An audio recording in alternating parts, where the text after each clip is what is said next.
daily soccer podcast with the Global Sports Podcast Network. Hello and welcome back to the Daily Southampton, part of the Global Sports Podcast Network. My name is Greg Elliott, and as always today joined by my good friend and wonderful co-host, Zach Ingo Finch. How you doing, mate? Yeah, ain't too bad, mate. Ain't too bad. Looking forward to watching another game that hopefully will actually be entertaining. So it's nice, isn't it? Well, look, the games, as we said yesterday, come thick and fast in this championship season. And today we are previewing a trip to Sheffield United. Not a nice place to have to go on a Tuesday night, really, with a new manager bounce in full effect. I mean is it a new manager bounce? You can't. If you pull back the same manager every time anything goes wrong, it's like part of the furniture. They got their new manager bounce. They had a win. Again, that whole saga in general, we talk about it in our championship episodes quite regularly about how the saga of Sheffield United is just absolutely insane. Like, misses out on a playoff spot against a team that have 11 points currently in the Premier League, right? And because of that, get rid of him and replace him with a guy who just about kept Hull City up. And other than that, was okay at Reading. Lost every single one of their games and called it back up. Was like, we're really sorry. Can you come back? It's bizarre. I've seen lots of Saints fans jumping on Ruben Selles for not being very good. And I mean, form would suggest, right, that's not an unreasonable conclusion to draw. However, right, you can't just down tools every time it's not Chris Wilder. That was a poison chalice, right? Like, nobody's doing well in that job. Like, and the fact that they managed to, play and get a win at the weekend, I don't know if it was down to the way he was setting them up or if they down tools. I can't claim to be a Sheffield United expert, Zach, because I just don't know. But again, like, from my perspective, mate, like, last season, they were doing really, really well. They got to the playoffs. They probably could have done better, but it was a tough season. All the guys that got promoted worked hard to get there. And then they had this, they were like the highest predicted team to get promoted. They still had a solid squad. And then, they just decided to hit the panic stations button, get rid of him. And now it's like new ownership, right? And they were trying to stamp their approval from what I read and put their mark on the club instead of sticking to it. But I mean, it clearly wasn't a popular decision, and the fact that they've had to go back on it, speaks volumes. But I mean, look, if we're coming into this game, it shows almost how ridiculous looking at tables this early in the season is, right? Because let's face it, this is not 19th versus 24th at the end of the season, is it? Wow. Right? Like, this is, especially now that they should, obviously it's not going to happen overnight where Sheffield United are going to kick on and fire on all cylinders, but, back to the manager who got them there last season and back to that sort of form and that input, that he likes to line up and make them a hard team to beat. I think it'd be tough push to argue that, they're going to be pushing at least for playoffs, and you'd like to think that we will be pushing at least for playoffs, right? Like, even by the softest predictions. So, I mean, it's going to be a really interesting game, especially as we seem to sort of be starting to find our feet as well. Well, one of the last times we played against them, he was in charge of them, mate. Premier League in 2021. Yeah, we won that game. If you're interested in knowing, we've won our last 5 games against them, but again, completely new world. But I'm more positive than I would have been because of the weekend, right? That has pushed things in the right direction. But as much as it could be an opportunity, it could be look at us slipping up to Sheffield United, who, just new manager bounce. But we really, I think, have a lot more to prove, I guess. Whereas, if they get a draw with us, they're like, see where the results are getting better. With us, it's like, we need to start winning games because this is getting ridiculous now. There's only so much I can deal with. The highest expected goals in the league is Southampton, but they just can't seem to put them away. I'm done hearing that week in, week out. Just need to, get past it. But I don't know how to treat it. It's hard because of the fact that, if it was Sellis in charge, I'd be like, 3-0. But because it's this change of regimes happened and they won at the weekend, it's difficult. Yeah, it's going to be. I think we'd be remiss to look past it as an easy win, despite their poor form before the weekend. Right, like it's not going to be an easy game. It's not going to be an easy place to go to. You want to hear my little insights from my little footy stats website, mate? We always like that in the little waffle. Sure. It's a good one. This might be the best insights I've seen from this on a game. It says expect a goal-rich 90 minutes with multiple set pieces. First half goal odds around 84% historically. If you're targeting a scoreline, 2-1 or 2-all are plausible outcomes given the data mix. Betting tip, combine over 2.5 goals with both teams to score yes for a strong, compact bet. Back the home team with double chance for extra coverage. So... That's fair. What's the insights, mate? They're expecting goals. They're expecting lots of goals in the game, over 2.5. Like the last time that this was behind closed doors, by the way, that we played in the league was due to COVID-19. I don't know why this made me laugh. It's relevant because Danny Ings now plays for them. Danny Ings was playing for us at the time, Greg, and the only other two players that we still have that play for us are Alex McCarthy and Jack Stevens. One of which will probably be on the pitch.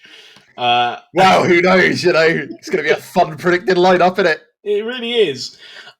Look, it's going to be... I'm excited for it. I think it's going to be a really interesting game to see how much we're pushing on.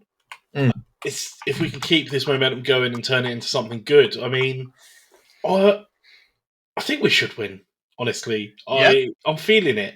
Historically, that's not worked out great for me, but I don't know. It is going to be an interesting win like every time last season, mate. It's getting beyond a joke at this point. All right, mate. Well, look, you alluded to it being a difficult part, but we're going to come to it next. Our predicted lineups. But first, a break and a message from our partners at Bioniq. Your body is unique, and Global Sports Podcast Network has partnered with Bioniq, the world's most personalised supplements. Bioniq provide 100% tailor-made supplements designed to deliver precisely what your body needs at exactly the right levels to optimise your health. No guessing. So click the link in the show notes. Use the code GSPN2025 for 40% off your first month's subscription. Bioniq. Don't settle for off-the-shelf solutions made for just anybody. Get what's right for you right now. Okay, mate, and we are back. You said this was going to be a difficult team sheet. I'm going to throw a blanket statement out there. No changes from the weekend for me. Interesting. Yeah? Yeah, I think... Are they all... Are you telling me that Ross Stewart's going to be okay? Because that man, by the end of that game, looked exhausted. And so I would be surprised if we see him swapped out. And I think it's going to annoy you because I reckon it would be him swapped out for Archer. Yeah. And then the whole success of the big man, little man combo that worked at the weekend, we're going to go back to, a combination that... I mean, look, if you want to play Armstrong and Archer together, great. Let's put plenty of balls in behind. But do you know who's really good at playing balls in behind? Finn Azaz. So maybe all of these pieces of the puzzle that are sort of starting to piece together, maybe, just maybe, that's still fine, right? Not wanting to be controversial, especially after he had to delete his social media. Damien Downs potentially as a Ross Stewart replacement? Yeah, I mean... It'd be a good way for him to prove his point that, Look, yeah, I've talked before about that I see potential in him, and he's definitely not lived up to that potential with his performances. Let's get that out of the way. But I think that he's still a young player trying to bed himself into the championship, as are many of our players. And it's worked for other players who have looked uncertain, like Quasi, like Ronnie Edwards. Why can't it click into place for him? If it's that big man, little man combination that worked, why not? If he's going to be competitive in the air and make it difficult and hold up the ball and put some balls through for Armour, great. If he manages to score and get that confidence boost that he needs, even better. Yeah, I wouldn't be unhappy to see his name on the team sheet, knowing that that it would be a test to make, Ross Stewart do that many minutes at this point, knowing his record, right? Agreed. I don't really think there's many other changes I'd make. I quite liked Fellows in the position he played. He seemed to do a lot. Yeah, I mean, Will still talked in the presser, in the very short, succinct presser, clearly recorded before travel time. He alluded to the fact that they'd sort of deliberately lined it up in a sort of slightly skew-with fashion to not have to rely on Fellows doing the defending part so much, even though, he was a fullback at West Brom for a large part of his time there. So it's not a position that's unfamiliar to him, but yeah, it all sort of worked. I liked it. Again, the other question mark, I guess, is Manning also looked pretty leggy by the end of that game. Yeah, but I also think that's been the fact that he's played pretty much every game, right? Yeah. Played the Liverpool game as well, where he's really had a break. Does he get a rest and we give, Yeller a go? Or yes, maybe Ryan Fraser at left back? Right. I'm thinking no. I don't know why. Just something about it is no. I don't know if was that the position he played in when he gave away that penalty at Leicester and everyone. That's probably why I had such a visceral reaction. I don't think he'd been on the pitch long enough for anyone to gauge what position he was supposed to be playing in when he got that red card at Leicester. I don't think it's reasonable to judge him on that. No, I know, but that's the only thing that when you were like left back, Ryan Fraser, I'm like no, and I don't know if it's just it feels wrong. But yeah, obviously, I doubt we're going to see Wellington anytime soon. So he's probably the only person. I mean, supposedly easing back in, so maybe he'll get a start with a look to get to half time and swap over then, right? We've got a lot of games this week. We're going to need to manage minutes somewhere. As much as we want to see a consistent squad throughout, and honestly, I would love to see all 11 players who started on Saturday fit enough to start, both of these games this week. That would be the ideal position to be in, to have that consistency. But the reality is, it's a lot. Competitive games are hard. It's a physical league. We've talked about Stewart and Manning who look tired, but Kasper Yander, has played 2 games in the last week after not really having minutes with us before. So is he going to be fit and ready to go in the lineup? I hope so. And what about Malik Sakarthi, Yeah, I mean, his poor raking old bones are going to be... I mean, what? Can he manage 3 games a week? I don't know. That's the thing, right? We want the consistency, but there is still a lot of question marks. I guess you're right. I guess you were right in the first place, mate. It is difficult.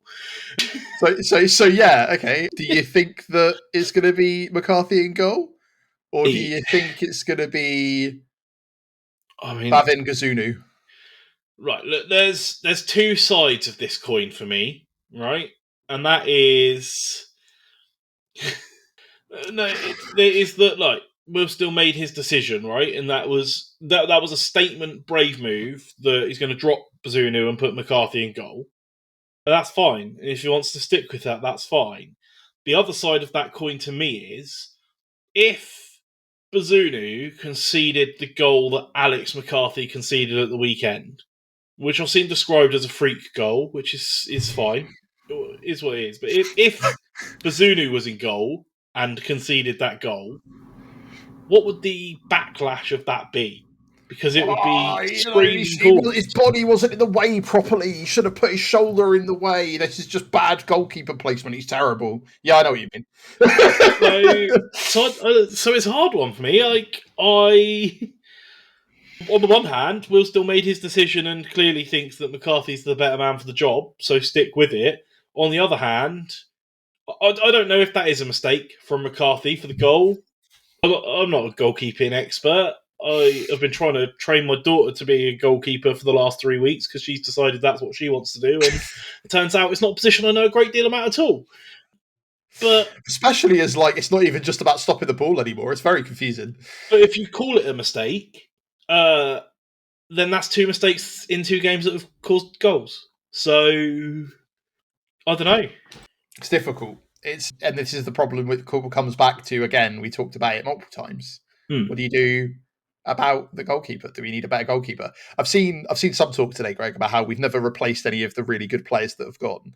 And we never replaced Fraser Forster. And I remember Forster getting tons of stick when, especially when he had to because he took time off, obviously, for mental health for a long time. But I don't think that was before that came out. But obviously, there was a lot of stick about how he was rubbish and we needed to put in McCarthy ahead of him when McCarthy was our third choice. And, they were like, oh, we should get Angus Gunn in. And obviously Angus Gunn famously had that 8-0, 9-0 defeat and then never played for us again. So I just think I think we've always struggled with having goalkeepers that have an eccentric streak. I don't think we're the only team that has that. I think that, again, if the defence was tighter, you wouldn't have to call on the goalkeeper to do as much. Yeah, and I think we've seen that, and I think it was a freak goal. I think if you run that back 10 times out of 10, it doesn't deflect in that particular direction. That's probably the only way it goes in. So, I don't think I'd call that a mistake, but I think even if you do want to call that a mistake, I think we'll stick with McCarthy, because if he goes back on it so soon, it looks weak. I don't think, but I don't even think it's that. Again, it might just be rotation. Alex McCarthy is older. He's had 2 games in a couple of days. It wouldn't surprise that would be two games in a couple of days. I wouldn't be surprised if he puts Baz in. Maybe he puts him back in the weekend. Maybe he just rotates out the goalkeepers now, so we can keep them on their toes. So who's going to play? That works really well as well historically. When you say, "Oh, I don't have a number 1 and number 2. I've just got 2 first choice keepers," seems to never go wrong. You're talking about how Arsenal basically got rid of Ramsdale. Fun fact about that previous game I was talking to you about, by the way, the game we beat Sheffield United in 2021. Ramsdale was their keeper, so that must have been their relegation season. It's going to be. I'd like to see it as close to consistent as we can get, fitness allowing, I think is where I fall on it. So I'd like to see Maka in goal because it's consistent. I'd like to see the back 3 of Kwasi and Wood and Edwards. I'd like to see Fellows. I could understand if we rotate Manning for one of the other choices. Charles and Yander and Azaz seem to have that balance, sort of click in as a midfield that sort of seems to be getting there. I'd be happy with that. But again, if Yander's not fit, I can see him swapping in someone like Cienza. If Charles has played every minute of football under the sun for us this season, which got an absolute engine on him, and I fully respect it. But if you're going to rotate him, Flynn Down's more than capable of coming in if he's going to have a game like he had on Tuesday. I think it's fine. As long as it's pretty close to consistent and you can start seeing it starting to form. I get what you mean, but it was very funny that when you said it's very close to consistent and you've named every player that could be swapped out with another player. We've got a big squad, mate. It's difficult. But that's the point. And then again, are we ever going to see Joe Aribo and Dozy again, or are they just waiting until January at this point? Yeah, I'm going to bring this up because I find it weird that we had 2 quite high-profile players. Aribo was was for a while our top goal scorer, big part of the squad. Kind of when he was going to go. Dozy was pretty prominent in pre-season, and then was going to go, and then apparently they're being reintegrated back into the squad. Yeah, but I will say that if you're going to see them coming back and making tracks, I just don't think this is the week for it because we're away for both games. We're going up for a camp in between the middle bit. Whatever that means, so we're not coming back home. So the squad that's going up, I think he said he had to leave 6 names out. And so the obvious answer to that is that 2 of those will be Aribo and Adozi because this isn't going to be, you don't bring them in having to drop 2 other players who have been committed to build that momentum. Right? So, I'm sure that there's a time and a place where we will see them again. Or we won't, and they'll go in January. But this probably isn't it, right? Maybe after these away games and after the international break, we'll see. But yeah, not for me these games. Well, mate. Well, I think that we've named every player in the squad, so covered all the bases to clip it up. By the time the team sheet comes, we've got it right one way or another. Oh, good. That works for me. Let's move on to the even trickier bit, mate, in score predictions. But first, let's take a pause, have a break, and hear a word from our partners at Zencastr. Here at the Global Sports Podcast Network, we spent a lot of time selecting our delivery platform, and Zencastr came out the clear winner. With 4K video recording from your phone and AI editing that automatically removes all those ums and ahs, it's super easy to start a podcast that sounds great and is delivered efficiently. If you're ready to tell your story, check out the link in the show description and learn more about Zencastr. Right, mate, we are back, and as is tradition, I'm going to throw you under the bus first. What are you feeling in your bones? 2-1 to us. That's All what I right. feel. Nice. I like it. Okay, slightly more positive for you on a random day. Where are the goals coming from? 2 from Armour and 1 from Ings, just to ruin our day. Yeah, do you think he'll make their squad? He's not really been involved up till this point. They've said that he's fit, and I think Wilder's happy to have him back, so I wouldn't be surprised if they put him in against Saints, because that would be a very Saintsy thing to happen. Oh, it would be really poetic. It's the sort of script that football loves, isn't it? I could see it. I don't know who's going to score first. I could see it there, but I could see them, either us scoring, them scoring, and then it sits like that, and then we finally get that second goal later on, because I don't think we're still at a phase where we're able to kill a game off early enough. And a lot of Sheffield United losses have been 1-0 games, apart from when they got demolished by Ipswich and early on in the season as well. So if they're able to just shut up shop and, as you said, keep stuff out, maybe an early goal and then a late goal, and then in between that, Danny Ings ruining the day and being like, you should have bought me, and then everyone then can be like, we should have brought him back in, and this and the other, to go with our cohort of 50 strikers that can't also score. So no, that's fair. I jest. I like it. I like that, mate. 2-1 sounds good. I'm feeling a win. I feel like we need to build the momentum. 6 points this whole week is really or 7 points from the 3 games is really where we want to be if we want to start firing up the league and getting ourselves there. I'm thinking 2-0. Considering you said 4-1 for Middlesbrough at the top of the table, and you think 2-0 against Sheffield United, who are bottom. Yeah, just talk it through with me, man. That's all I want to hear.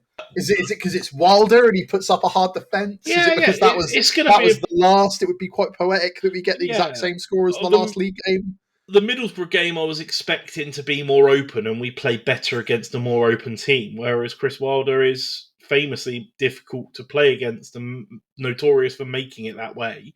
So I think we're going to struggle. But I think we're just going to shore up at the back, keep a clean sheet, which is going to be hugely important. I think Armour's going to get a goal and go on to score an unlimited amount of goals this season because Prime Championship Armour's back. And then I don't know. Let's have a Tom Fellows day goal, first goal. You keep pushing it. I mean, look, right. If you base it off of the Middlesbrough game, he was one of our more attacking threats, and he loves to cut inside and shoot. And he tried a few times, and they all got blocked. But it's going to happen. It's going to happen. Okay. Hopefully tonight. That's what we want to see, mate. All right. How exciting! Feeling. Yeah. Look, both wins across the board. Yeah. Well. That's the problem, mate. It's the hope that kills you. We had back to last season. No. I don't think that I could take. Well, the fact that we've had some draws, mate, already puts us in a better stead than last season. That's where I'm at. Yeah.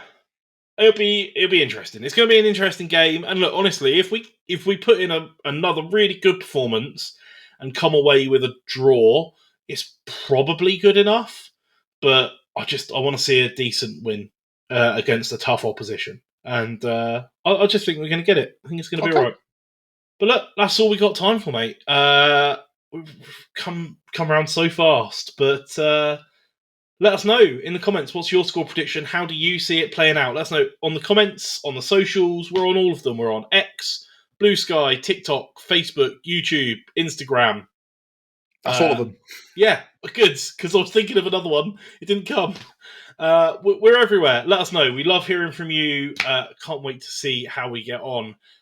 Whatever happens, though, we will be back tomorrow to talk about it with everyone's favourite late-night post-game recordings.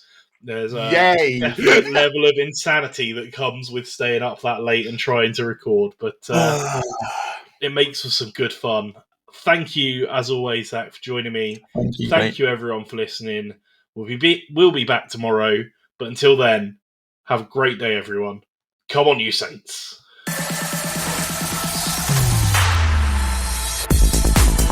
Your daily soccer podcast with the Global Sports Podcast Network.